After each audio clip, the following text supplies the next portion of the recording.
Hi, this is Katey DeCelle with Minnesota Capitol News, and we're here at the Capitol with 2017 St. Paul mayoral candidate Tom Goldstein. Hi, Tom. Thanks for being here. Oh, my pleasure. Thanks for having me. So let's start off and talk about your background. Where are you from and your education? Yeah, well, that's easy.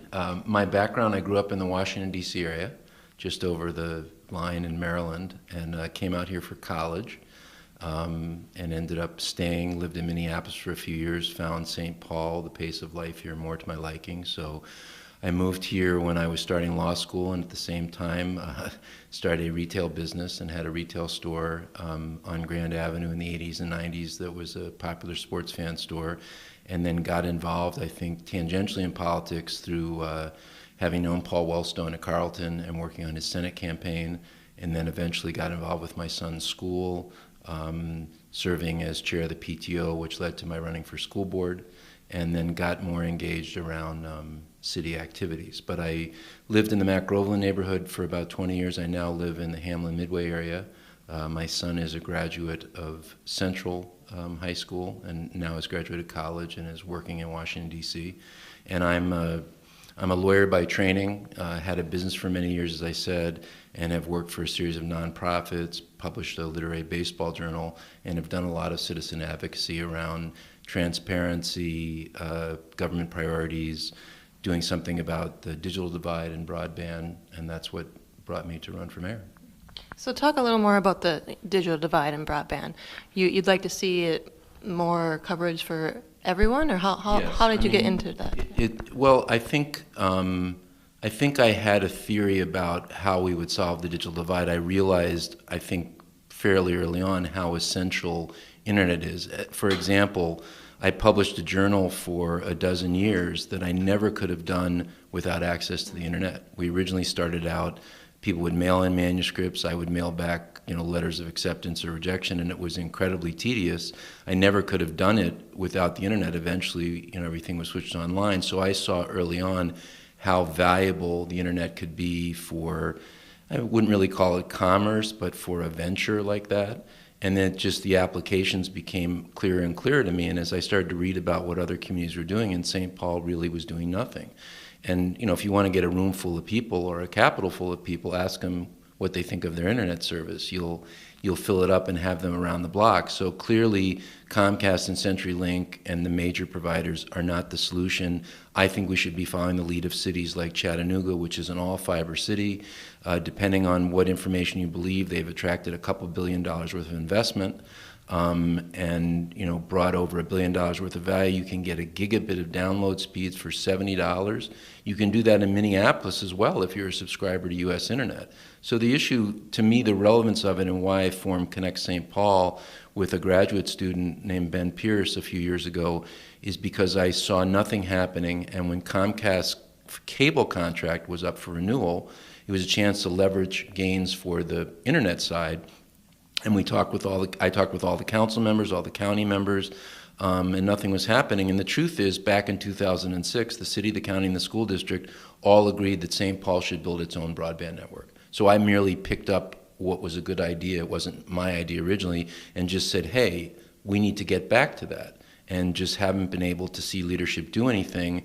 And so we know that telehealth, telecommuting, distance learning, applying for benefits, applying for jobs, people need access. And we have kids in our public schools that now they're on a digital learning platform, they go home, they don't have access. The digital divide is just going to worsen the achievement opportunity gap. So that's why I've made that a significant piece of my campaign. Is St. Paul going to join the 21st century? And what industry, businesses are we going to attract here? We have not been creating jobs. We're still 13,000 jobs below what we were 17 years ago. The organization Connect St. Paul that you co-founded, can you tell me more about that? How does that work? It was really just a loose confederation of residents who cared about the issue. We went to the DFL convention in 2015. We were the only group to successfully pass a resolution. We got the most votes, and then the city council and the mayor basically ignored it. So it was to raise awareness of the issue because in Dakota County, believe it or not, they have thousands of miles of fiber. Because what they've followed is a dig once policy. Whenever the ground is open, they are putting fiber or conduit in the ground all around the county. Every time someone has a project, the permit goes through the IT department. It's a brilliant, but common sense idea. We had 3 principles for St. Paul. Adopt that, actually go around and find out where all the fiber is in the city in public and private hands. And third, reconstitute this task force that disbanded from 2006 and find out what it would take in 2017 to build a network and how can it generate revenue for the city, either as the owner of the network leasing it out or as operator of the network. Because we need a plan, and we don't have a plan. And I'm concerned that we are going to fall behind cities that have the foresight to do this. Companies and organizations and entrepreneurs are going to go where that utility is. That's why Scott County attracted both Amazon and Shutterfly, because they could plug into the network. All the schools and cities in Scott County have access to fiber because of the fiber loop they built there. Ramsey County is not doing anything, and St. Paul is not doing anything. Why do you think the mayor and the city council shut it down? I wouldn't say they shut it down. I would say that they don't have a broad enough vision. Some people believe the mayor's lack of interest is due to the fact that his brother, until recently, was a lobbyist with one of the companies.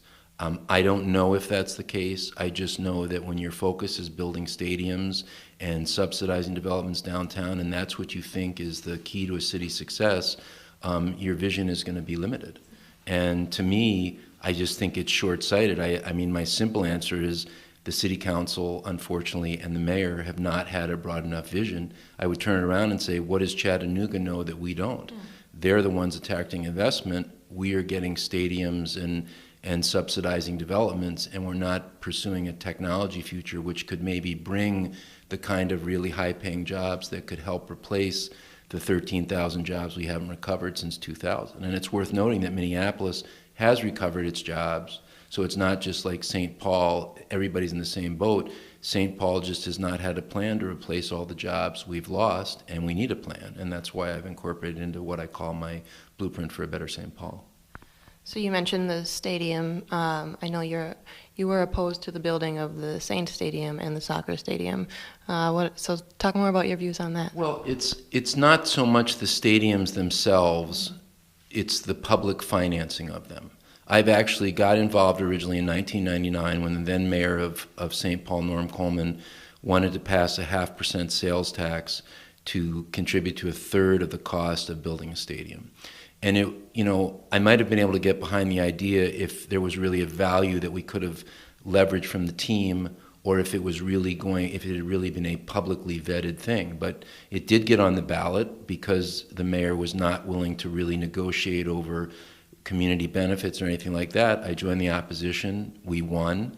And then I stayed involved in Minneapolis fighting the Twin Stadium, the Viking Stadium. I don't know that I had any impact. I was often a one-man person, but it's more the symbolic thing. We have all of these needs in our city. We can pull together capital to build a stadium, to renovate a theater, to build a luxury apartment building, now to build a soccer stadium, but we can't do anything about poverty. We can build a music theater in downtown St. Paul, but the Victoria Theater in Frogtown that's been looking for funding for a decade, they're going to get about 500,000. So what are our priorities as a city? And it's more the fact that it suggests our priorities are glitzy things and entertainment, and we'll just distract people from the fact that anywhere between 25 and 40% of the people living in St. Paul are on the poverty line, which I think is just unacceptable. And so stadiums and the billionaires that benefit from them have become, to me, are the symbols of how our priorities are misplaced. And that's what I would like to change. So I talk about affordable housing and job creation and technology and raising wages and training people to do the jobs of tomorrow. And really, what is our plan as a city? What are we just going to keep building more stadiums? I mean, what's going to lift people up? Stadiums won't do it, and it's not just because that's how I feel. That's how every economist that has studied it feels. But politicians know that you can excite people about building something where nothing's happening and make them think. And people will tell you the Saints Stadium revived downtown. I don't think that that's true at all. But and the problem that the Saints Stadium illustrates is it was going to be a $25 million ballpark that the Saints were going to pay 60% for, located somewhere other than downtown. It became a $70 million project in which the Saints paid $1.5 million. So that's what happens when you don't actually negotiate.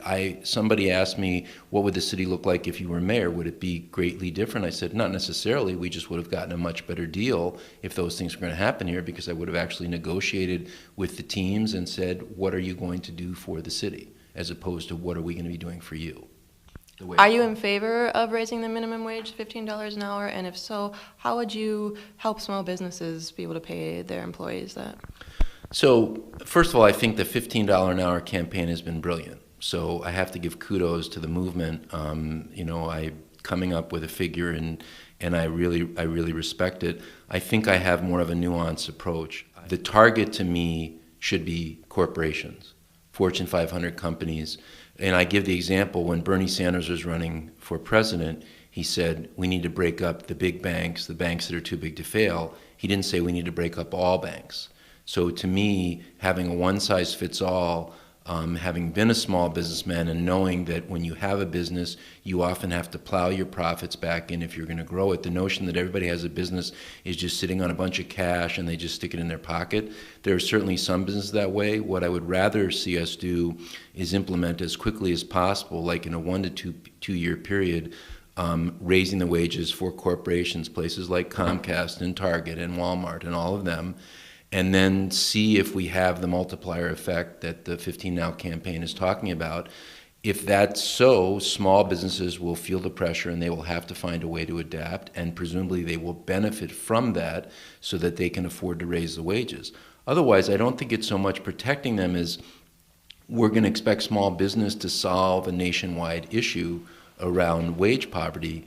I just think it needs to be directed towards those companies that actually have the money, choose not to pay their employees, are often offshoring their profits, as opposed to small entrepreneurs that are the ones that are creating jobs. So, if it's a 5, 6, 7 year plan, I might be okay with that. I mean, I'm going to certainly, if the movement, if the city council adopts it, then the city council adopts it. But I would like to see a real discussion rather than having a nominal figure of below 100 or above 100 determining whether you're a small or big company. I think there is a more scientific way to approach it. I don't want to do that just for delay, but I think we have to find a way to protect small businesses. And how we decide what a small business is another thing. But I do worry that, what if there's a recession?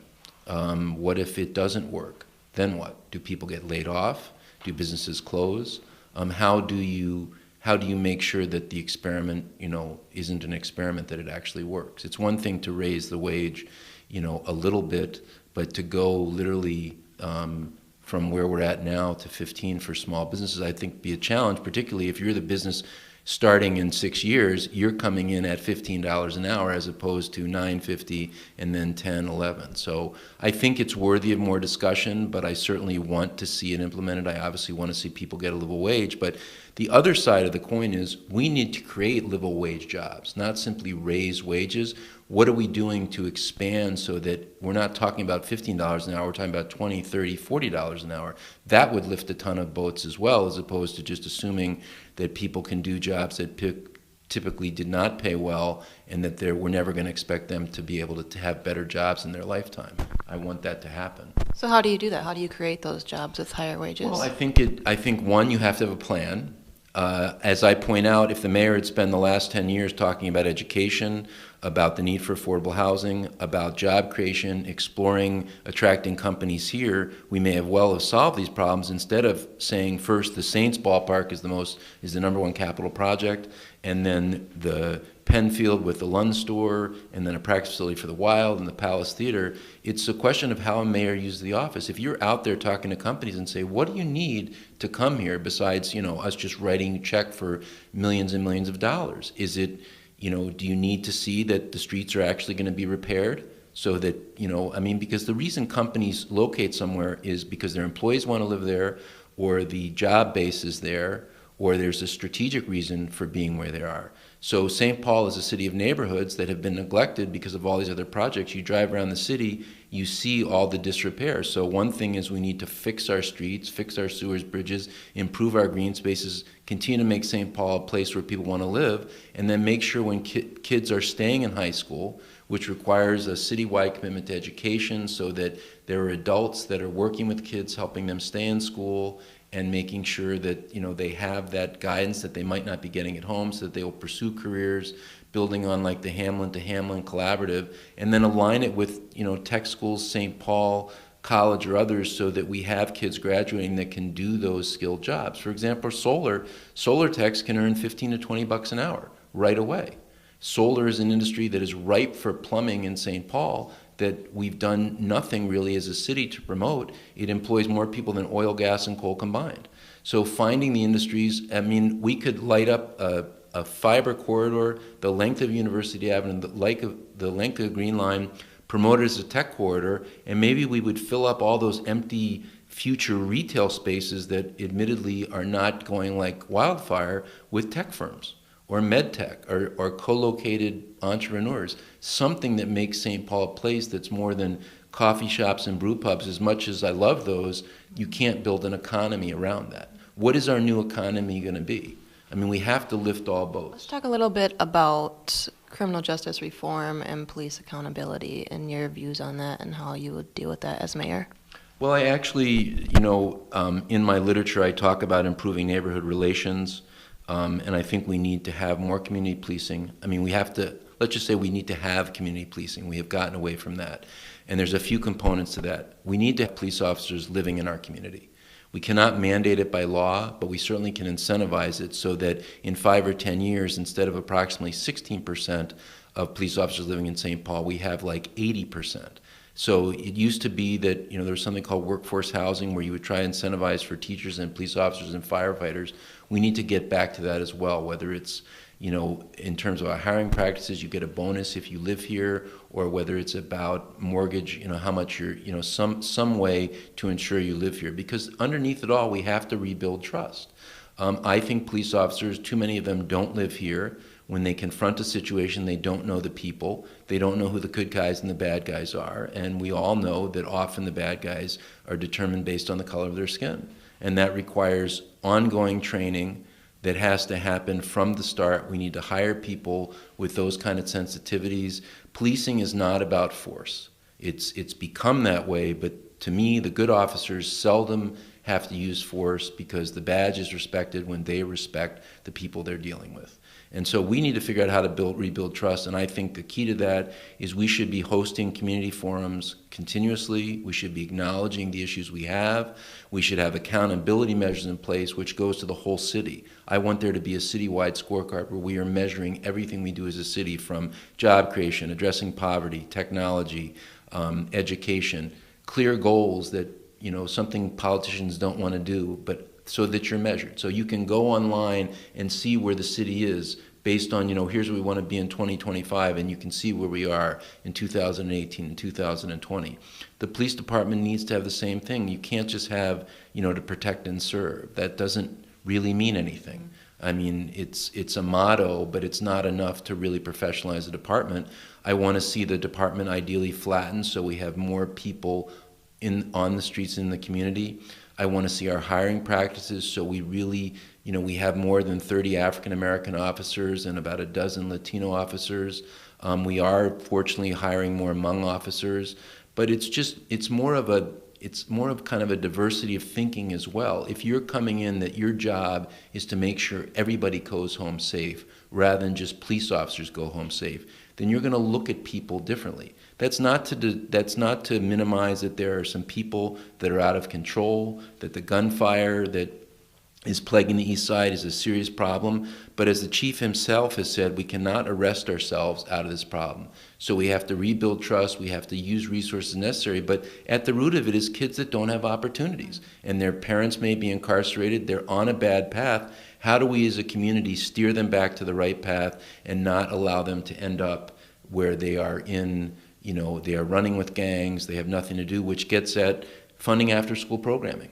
Do we want soccer fields or soccer stadiums, ball fields or ballparks? What are our priorities as a city? Over where by the soccer stadium, there's plans for a public park. The city's trying to find $1.5 million. It already found $18.5 million for the soccer stadium. Why can't it find $1.5 million, get that park built so that all the kids, it's primarily refugees living there and immigrants in Skyline Towers, have a place to play? I don't want to say the solutions are simple, but I think they are straightforward, but you have to be committed to that. And I think there are a lot of fine officers in St. Paul, and I think it's less about bad officers as lack of training, lack of a focus. It just can't be about big guys muscling people. It needs to be about working within the community and being perceived the way officers used to be, that you are an asset. And it gets at trust, and if we're honest, we have to recognize that there is a lot of mistrust and we have a lot of rebuilding to do, and I think the chief understands that and is trying to address it, but we really need to stop getting into our silos that cops are good or bad and there's no in between. There's a lot of great candidates for mayor this year. Who do you think is your biggest opponent, and what is something that you admire about their campaign and something that you would do differently? Oh boy, that's the one you answer. They're all great. I mean, clearly we have some formidable candidates in terms of their fundraising ability. I think the way I'll answer it is that what I haven't seen is a focus on solutions. I've seen a lot of platitudes. I've tried to model having specifics. That's why I created something called a Blueprint for a Better St. Paul. To me, every debate I'm in, I am always talking about specifics. I'm not afraid to to stake out a position so that people can hold me accountable for that, as opposed to just a lot of vagueness. So I think one of the things is they're probably better politicians than I am, because I am a solution-based person and they are, better connected to the community. They've built their professional careers that way. I've tried to focus on calling out, problems in the community and looking for solutions. If you're not going to identify the problems, I don't see how you're going to move St. Paul forward. I personally like what I would call the other four legitimate candidates that have been running campaigns. I think they're all good people that are contributing to the city, but I think ultimately leadership gets down to actually having a plan, and I am concerned that a lot of the money going to other candidates is coming from the usual people that control a lot of the, so to speak, turf in St. Paul, and I think that needs to change. Who are the four that you admire? Well, I mean, the people that have been running from the start, which is DeCelle, Melvin Carter, Pat Harris, and Elizabeth Dickinson. And I would say, politically, Elizabeth and I are probably closer in terms of, we both care about the environment, and, I'd say we are politically a lot closer than the other candidates. But I think there's, we have I'm hopeful that the fact that we have 13 more debates will lead to a vigorous discussion, and I really think we should elect the person who will best lead St. Paul, not the most popular, not the one who's the best speaker, although we'd all like to have those skills, but really who's going to best lead. And I think I've demonstrated that leadership because I've done a lot that, I don't do things to seek accolades. I put my money where my mouth is and taken unpopular positions when it was the right thing. But, I brought the Gus Macker tournament here. I helped, at my son's school, beating back some budget cuts. And I've stressed, worked on foreclosure issues. So, I'm actually working on things that will make a difference, and we can't continue business as usual. And I think that's the distinction between myself and several of the other candidates. One last question, if you could answer in a minute or less. Why in your heart do you want to be mayor? Like, what's your motivation? What makes you want to hold this position? My reason for running is because I believe St. Paul needs to change priorities. I don't see anyone making that effort. I knew, in advance, I was pretty clear who was going to run. If George Latimer were mayor of St. Paul, I wouldn't be running. He was a great mayor. I have seen we have gotten away from sort of the principles and the openness and the kind of city that he led, to the point where it's become sort of a piggy bank for too many special interests. I think we need, people before politics is as the subtext of my campaign, we need to focus on people, invest in neighborhoods. It's our neighborhoods that make St. Paul the place it is. And, affordable housing and wages and education, it's all connected. It can't be about personal ambitions. If there was some other way I thought I could impact St. Paul running for mayor, I would be doing that. Because it's not about my ambition, it's about who I think can best lead. And right now I believe I'm that person. Thank you. Thank you. This is Katey DeCelle here with Tom Goldstein, 2017 St. Paul mayoral candidate. This is Minnesota Capital News, and we'll see you next time.